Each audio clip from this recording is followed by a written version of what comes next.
Trees form an integral part of every model scene on my railroad. Now, you can purchase trees at a hobby shop. The really good ones will cost as much as $20 for a pack of 2 trees. The less expensive ones look like they came off a machine and really don't do a scene justice. In this video, I'll show you how I create my stunning pine trees. They take a lot of work, but they're well worth the effort. We'll start by cutting branches using a diagonal cutter from a floral spray. I buy these sprays at local craft stores. They're molded plastic branches that are attached to steel wires wrapped in paper. Next, we'll use 3/8 by 3/8 basswood, not balsa. Balsa is too soft, and a drill. And we'll use a bit on the drill that's just a little larger in diameter than the branch.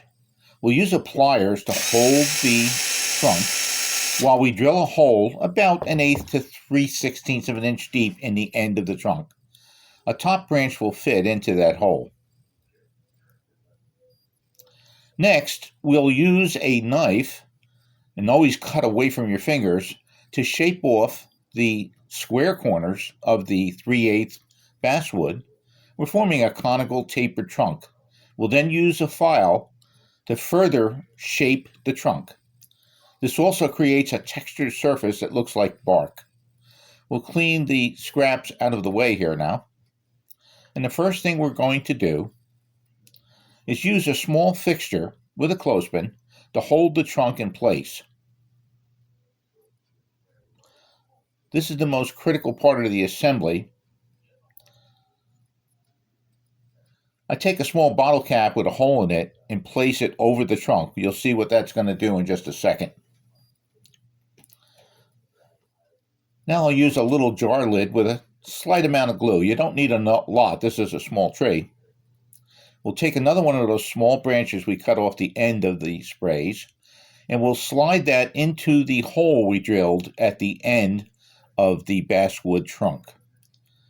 Yellow glue sets up pretty quickly. I'll use 2 small scrap pieces of wood. We'll cut another one of these branches, but this time we'll cut it off flush at the bottom, so there's a flat surface there. We're going to add 2 side branches at the top that sit on top of the little table that forms at the end of the basswood trunk. And they butt up against that first branch that we fit into the hole. You can add a drop of glue at the end after this is setting up to add a little bit of stability to this assembly, as these 2 branches are not inserted in holes. There's no way at the end of a trunk to drill that many holes without splitting it. I use a piece of foam with holes in it in order to hold my trees as I'm working. The next thing we're going to do is start to assemble our tree. We'll drill holes down the trunk, and this time we're drilling alongside our finger, so we're not going to use the pliers. Still have to be careful. Now notice that we have a little bit of an angle to it. The branches should be pointing upwards towards the sky. We'll clean off the sprayed plastic on the branch at the end so it's nice and smooth. And then we'll insert it with a little bit of glue into that hole we just drilled. We'll rotate the trunk about 120 degrees, move down a little bit along the trunk, and drill a second hole, the same thing at an angle, and we'll insert another small branch. So we're going to continue down the trunk doing this, and as we add branches, you'll notice sometimes they stick out a little bit. You can always trim them off in order to make the tree have a conical shape. So we're just going to progress down the tree. This is a little bit tedious, but it's well worth the effort. You'll see as we go along. You can vary the branch spaces from tree to tree. If you'll notice when you walk through a forest, some trees are very dense and some are more open. So that variety adds realism. You don't want these to look like they came off of a machine. We'll keep moving down the trunk, slowly rotating the tree, taking our time, and don't try to be too precise. The branches will come out at different angles on a real tree. You want to have the same effect here.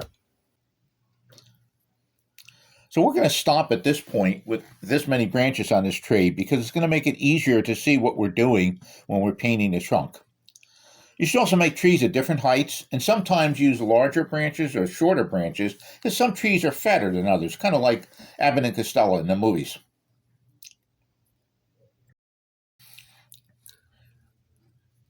I use acrylic paints to paint my trunk.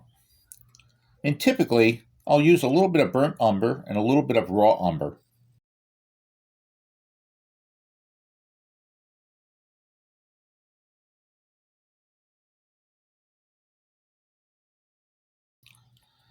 Now, as I'm working on the trunk, I'll typically use an inexpensive brush, like you get from a kid's paint set, because I'm dabbing and jabbing at the trunk.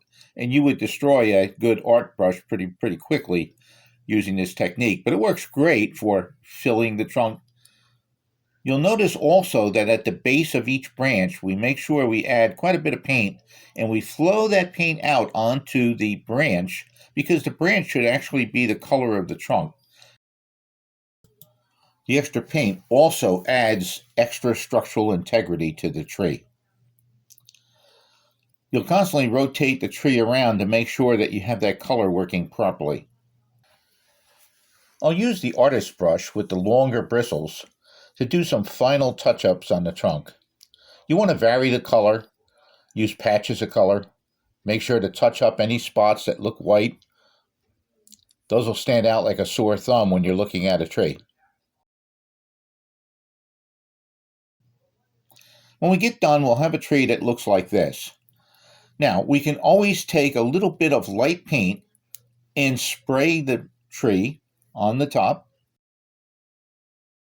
You can also turn the tree upside down and use a darker color like hunter green to add a little bit of depth or shadows to the bottom. You can also use a scissor to trim your tree. Some of the branches may stick out a little further than the normal conical silhouette. When we're done, we wind up with a forest of trees that looks like this.